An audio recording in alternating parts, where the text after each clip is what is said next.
Dans la vidéo précédente, vous aviez vu comment écrire la boucle principale qui permet aux joueurs de jouer chacun leur tour. Il manquait juste la condition d'arrêt, c'est-à-dire il manquait ce qu'il faut écrire ici pour que la boucle s'arrête quand un des deux joueurs a gagné ou quand la grille est pleine. Alors pour l'instant, nous allons nous concentrer sur le cas où la boucle doit s'arrêter quand un des deux joueurs a gagné. Et pour cela, je vais introduire simplement une nouvelle fonction que je vais appeler sGagné et que je vais appeler de cette façon-ci. Je vais mettre le résultat de ma fonction sGagné dans une variable que j'ai appelée gagné, qui sera une variable de type booléen. Donc gagné va recevoir la valeur de retour de ma fonction sGagné. Ma fonction sGagné va prendre en argument la grille et la couleur du joueur qui vient juste de jouer. Alors il faut que je déclare également ma variable gagné, et comme je dois m'en servir dans la condition d'arrêt, il faut que je déclare gagné en dehors de la boucle, c'est-à-dire quelque part ici. Et maintenant, je peux utiliser ma variable gagné dans ma condition d'arrêt, et ça va s'écrire très simplement de la façon suivante. On va répéter la boucle tant que le joueur n'a pas gagné. Il nous faut donc écrire cette fonction sGagné, ce qui est sans doute la partie la plus difficile de notre programme. Alors comment allons-nous nous y prendre? Il y a en fait plusieurs façons d'écrire la fonction sGagné. La stratégie que nous vous proposons est la suivante. Nous allons parcourir la grille ligne par ligne et colonne par colonne jusqu'à trouver un pion de la couleur du joueur qui vient de jouer. Disons par exemple que c'est le joueur rouge qui vient de jouer et que l'on trouve ce pion-ci. Nous allons partir de ce pion et parcourir la grille dans plusieurs directions, horizontalement, verticalement et en diagonale, pour compter combien il y a de pions à partir de ce pion-ci qui sont de la même couleur. Si par exemple on considère cette direction-ci, on arrive à compter 1, 2, 3, 4 pions rouges, et donc on sait que le joueur a gagné. Si en revanche on a parcouru toute la grille et qu'on a toujours compté moins que 4 pions, on sait que le joueur n'a pas gagné. On peut en fait remarquer qu'on n'est pas obligé de considérer toutes les directions, et en fait nous allons nous contenter de compter les pions dans 4 directions seulement, et nous allons choisir par exemple vers le haut et la droite, vers la droite, vers le bas et la droite, et vers le bas. Alors pourquoi on peut se contenter de considérer ces 4 directions? J'ai dit que nous allions parcourir la grille ligne par ligne et colonne par colonne. Supposons encore une fois que c'est le joueur rouge qui vient de jouer. Le premier pion que nous allons trouver est celui-ci. Nous allons compter tout d'abord les pions dans cette direction-ci. Nous allons compter qu'un seul pion, celui-ci. Même chose pour cette direction-ci et cette direction-ci. Il n'y a qu'un seul pion dans ces 3 directions. Dans cette direction-ci, il y a 2 pions, mais ce n'est pas suffisant pour gagner. Et nous allons continuer à parcourir la grille. Le prochain pion rouge que nous allons trouver est celui-ci. Dans cette direction-ci et cette direction-ci, nous allons compter que 2 pions. Ce n'est pas suffisant pour gagner. Dans cette direction-ci et cette direction-ci, nous allons compter qu'un seul pion. Ce n'est toujours pas suffisant pour gagner. Donc, nous allons continuer à parcourir la grille jusqu'à atteindre ce pion-ci. Nous allons compter les pions dans cette direction-ci et nous allons compter cette fois 1, 2, 3, 4 pions, et on sait que le joueur rouge a gagné. Pour trouver que le joueur rouge vient d'aligner ces 4 pions, on peut donc soit partir de ce pion-ci et aller dans cette direction-ci, soit partir de ce pion-là et aller dans cette direction-là. On n'est donc pas obligé de considérer ces 2 directions, on peut se contenter d'une seule, et c'est la même chose pour les 6 autres directions. On va regarder uniquement dans cette direction-ci et pas dans cette direction-ci, dans cette direction-ci et pas celle-ci, dans cette direction-ci et pas celle-ci. Il nous reste donc que 4 directions à considérer. Il ne nous reste plus qu'à coder cette stratégie en écrivant la fonction sGagné. Alors je vous rappelle qu'on va appeler la fonction sGagné de la façon suivante, c'est-à-dire qu'on va mettre la valeur de retour de la fonction dans une variable de type booléen, et que la fonction attend la grille en argument et la couleur du joueur qui vient de jouer. L'entête de cette fonction va être tout simplement celui-ci. Le résultat sera de type booléen et on va passer la grille par référence constante puisque la grille n'a pas besoin d'être modifiée dans cette fonction sGagné et le deuxième paramètre sera de type couleur. Notre stratégie consiste à parcourir la grille, ce qu'on va faire à l'aide de deux boucles for. Et comme on a besoin des coordonnées du pion, on va utiliser deux boucles for classiques qui vont s'écrire de la façon suivante. Les variables ligne et colonne vont donc contenir les coordonnées du pion à partir duquel on va compter le nombre de pions alignés. Et pour simplifier un peu l'écriture du code, je vais introduire une variable locale que je vais appeler couleur case pour contenir la couleur de ce pion. Si la couleur de la case est la même que la couleur du joueur qui vient de jouer, alors je vais compter les pions alignés à partir de cette case dans les 4 directions qui nous intéressent. Alors comme c'est un peu compliqué de compter les pions alignés, je vais introduire une fonction que je vais appeler compte. De quel argument la fonction compte a-t-elle besoin? Tout d'abord, bien sûr, de la grille, des coordonnées de la case à partir de laquelle on veut compter le nombre de pions alignés. Donc c'est tout simplement les variables ligne et colonne. Et puis également de la direction dans laquelle on veut compter les pions. Alors comment peut-on définir cette direction?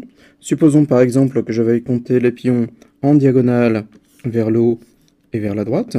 Alors dans ce cas, pour passer d'une case à l'autre, il va falloir soustraire 1 à la ligne et ajouter 1 à la colonne. Et donc je vais utiliser ces deux valeurs-là, ce -1 et ce +1, en argument à ma fonction compte pour dire que je vais aller vers le haut et vers la droite. Alors je vais faire renvoyer à ma fonction compte le nombre de pions alignés et de la même couleur, et je sais que si ce nombre de pions alignés est supérieur ou égal à 4, alors le joueur a gagné. Alors pourquoi supérieur ou égal à 4 plutôt que simplement égal à 4? C'est parce que bien sûr, on peut aligner plus que 4 pions. Alors évidemment, il faut que je considère aussi les 3 autres directions, et ça va s'écrire de la façon suivante. Pour compter les pions horizontalement, eh bien, je ne vais pas changer la ligne, donc c'est pour ça que j'utilise 0 en argument ici. Par contre, la colonne va changer. Je vais passer à la colonne suivante, c'est pour ça que j'utilise la valeur +1 en dernier argument. Ensuite, pour compter les pions en diagonale vers le bas et la droite, eh bien, pour passer d'une case à l'autre, je vais ajouter 1 à la ligne. C'est pour ça que j'utilise la valeur +1 ici. Et j'ajoute également 1 à la colonne. Et c'est pour ça que j'utilise la valeur +1 ici. Enfin, il me reste une dernière direction. Pour compter les pions verticalement vers le bas, eh bien, je vais passer d'une case à l'autre en ajoutant 1 à la ligne. C'est pour ça que j'ai la valeur +1 ici. Par contre, la colonne ne va pas changer et j'utilise la valeur 0 ici. Si l'une de ces 4 conditions est vraie, alors je sais que le joueur a gagné. Alors il suffit bien qu'une des conditions soit vraie, et c'est pour ça que je vais utiliser un OR ici. Et dans ce cas-là, je vais faire envoyer true à ma fonction. Je vais fermer les accolades que j'avais ouvertes précédemment. Et si j'arrive à ce point-ci de ma fonction, ça veut dire que j'ai parcouru toute la grille sans jamais passer par ici, puisque sinon je serais déjà sorti de ma fonction, et je sais que dans ce cas-là, eh bien, je n'ai pas trouvé au moins 4 pions d'alignés, et je sais que le joueur n'a pas encore gagné. Donc je vais faire renvoyer false à ma fonction. Mais évidemment, il faut encore écrire la fonction compte. Cette fonction compte, on va l'appeler par exemple ainsi, c'est-à-dire qu'elle va renvoyer le nombre de pions alignés, qui est forcément un nombre positif ou nul. Donc c'est pour ça que je vais utiliser le type unsignedInt pour définir le type de résultat de ma fonction. Le premier paramètre de ma fonction est donc la grille que je vais passer encore une fois par référence constante. Les deux paramètres suivants sont simplement la ligne et la colonne de la case de départ, à partir de laquelle je vais compter les pions. Et les deux derniers paramètres de ma fonction sont les deux valeurs qui vont définir la direction, qui peuvent être des entiers négatifs ou positifs. Donc cette fois-ci, je vais utiliser le type int. Et je vais appeler ces paramètres dire ligne et dire colonne pour signaler que c'est des valeurs qui vont correspondre aux lignes et à la colonne pour une direction donnée.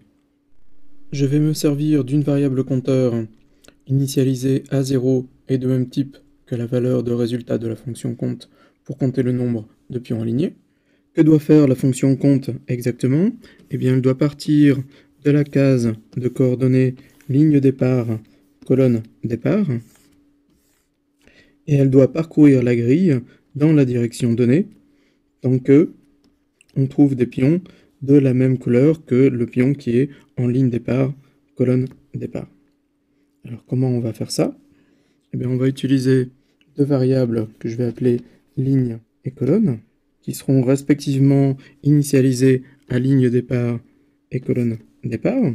Et à chaque tour de boucle, pour passer d'une case à l'autre, eh bien, je vais ajouter dire ligne à la variable ligne et dire colonne à la variable colonne. Comme on va parcourir la grille tant qu'on trouve des pions de la même couleur que le pion qui est en ligne départ, colonne départ, eh bien on va utiliser une boucle while, et à chaque tour de la boucle while, eh bien on aura trouvé un nouveau pion de la même couleur, et on va incrémenter la variable compteur. Comment tout cela va-t-il s'écrire? Eh bien on va commencer par déclarer les variables ligne et colonne, initialiser donc à ligne départ et colonne départ. On va donc utiliser une boucle while dont la condition d'arrêt dépend de la couleur du pion en ligne, colonne, et on va continuer tant que la couleur de ce pion est la même que la couleur du pion qui est en ligne départ, colonne départ. À chaque tour de boucle, on va donc incrémenter la variable compteur puisqu'on a trouvé un nouveau pion de la même couleur que le premier, et puis on va ajouter dire ligne et dire colonne à ligne et colonne.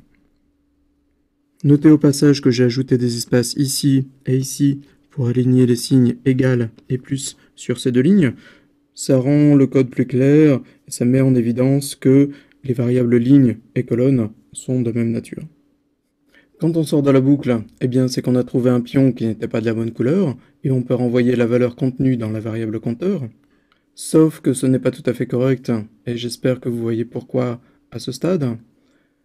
Comme pour la fonction joue, si on n'ajoute pas de conditions à notre boucle while, il se peut très bien qu'on sorte du tableau gris. Alors, comme pour la dernière version alternative de la fonction joue, je vais utiliser la même solution et je vais rajouter un test sur la variable ligne pour vérifier qu'elle est bien inférieure à la taille de grille et la même chose pour la variable colonne.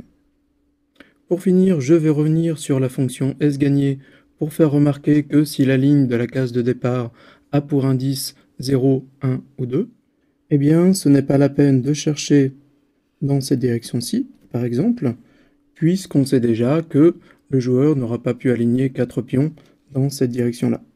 Il peut aligner au maximum que 3 pions si on part de la ligne numéro 2. Même chose quand on part du bord droit de la grille et qu'on compte le nombre de pions vers la droite, ou quand on part du bas de la grille et qu'on compte le nombre de pions vers le bas. Notre fonction sGagné fait donc plus d'opérations que nécessaire, et je vais ajouter des conditions pour éviter de compter les pions quand on est sûr qu'il n'y aura pas au moins 4 pions alignés. Alors ça va s'écrire de la façon suivante.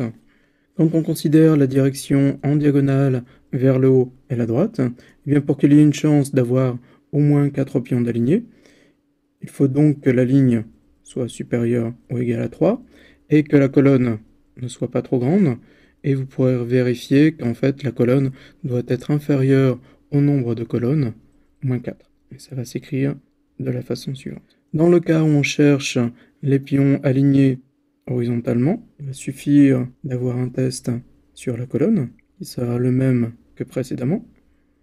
Le test pour la direction en diagonale vers le bas et la droite va s'écrire de cette façon-ci. Cette fois-ci, je vérifie que la ligne n'est pas trop grande et que la colonne non plus. Dans le cas où on compte les pions vers le bas, il suffit de vérifier que la ligne n'est pas trop grande. Maintenant, vous pouvez remarquer que j'ai introduit plusieurs répétitions, puisque cette expression apparaît ici, ici et ici, et celle-ci apparaît également ici. Alors pour éviter ça, je vais introduire deux constantes qui vont contenir les valeurs de ces expressions. Alors ça va s'écrire de cette façon. Je vais appeler mes constantes ligne max et colonne max, et je vais les utiliser là où j'utilisais mes expressions précédentes.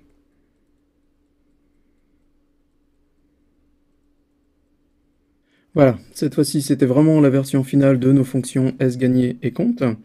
Il nous reste à gérer le cas où la grille devient pleine sans qu'aucun des deux joueurs n'ait gagné, et c'est ce que nous allons voir dans la dernière vidéo.